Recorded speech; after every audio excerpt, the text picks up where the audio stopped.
পবিত্র কোরআন শরীফ তেলাওয়াত করুন এবং শুনুন চ্যানেলে আপনাদেরকে স্বাগতম। আমি কমলাপুর একবার রেল স্টেশনে গেছি, জামালপুরে যাব, অবরোধ চলতেছে। তো আমাকে দেখে ট্রেনের এক ড্রাইভার লাফ দিয়ে নেমে সালাম দিয়ে কয়, আপনি আলাউদ্দিন জিহাদি না? আমি বললাম জি ভাইজান। আমি অমুক অমুক জায়গায় বাড়ি, আমি এই ট্রেনের ইঞ্জিনের ড্রাইভার। আর কি কইলো, কি জানে কইলো, লঘু মাস্টার নাকি তা কইলো, বুঝছি। হ্যাঁ, লগোটিক মাস্টার তাই কইলো। তা আমি বললাম ঠিক আছে ভাইজান, তো কি খেদমত করতে পারি আপনার?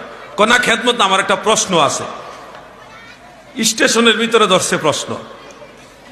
কি প্রশ্ন ভাইজান? কয় যে আদম আলাইহিস সালামের পুত্র হজরতে শীস আলাইহিস সালামের স্ত্রী জান্নাতের একজন হুর, উনি তো দুনিয়ার মহিলা না, উনি জান্নাতি হুর, উনার নামটা কি? কি প্রশ্নটা বাইর করছে? আচ্ছা আপনারা বলেন, আমরা তো নিজেরাও দেখা যাচ্ছে অনেক নিকটাত্মীয় যারা, তাদের নাম জানি না।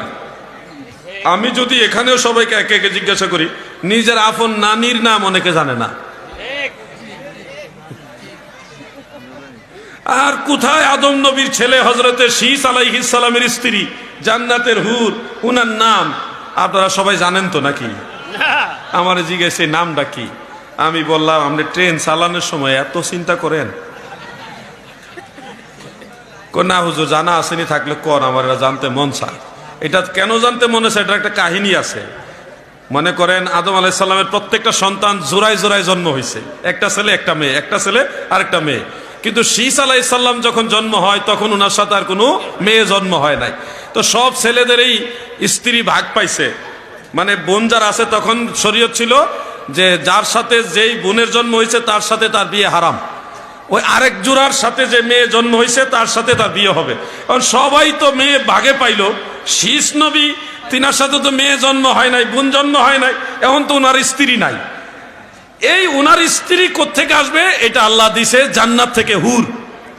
এই পৃথিবীতে এখন আমরা যারা আছি, যত নবী রাসূল এসছেন, সব নবী রাসূল এবং বনি আদমের বেশিরভাগ মানুষ হলো ওই জান্নাতি হুর মহিলার গর্ভ থেকে পয়দা হওয়ার পর থেকে ওনার প্রজন্ম হইলাম আমরা।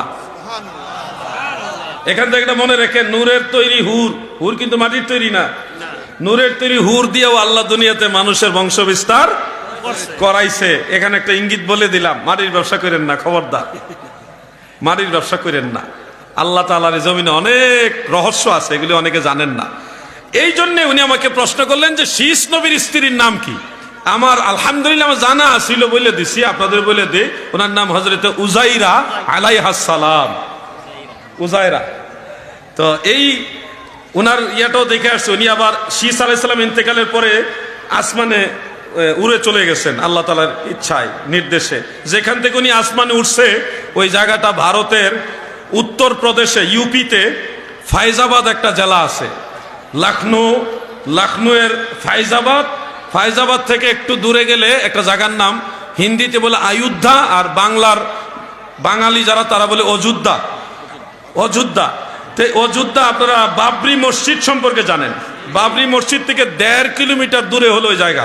ওখানে শীস আলাইহিস সালামের মাজারও আছে, এবং যেখান থেকে ওই হযরত উযাইরা আলাইহিস সালাম আসমানে চলে গেছেন ওই জায়গাটাও চিহ্নিত করা আছে। আমি ওইটা জিয়ারত করে আসছি।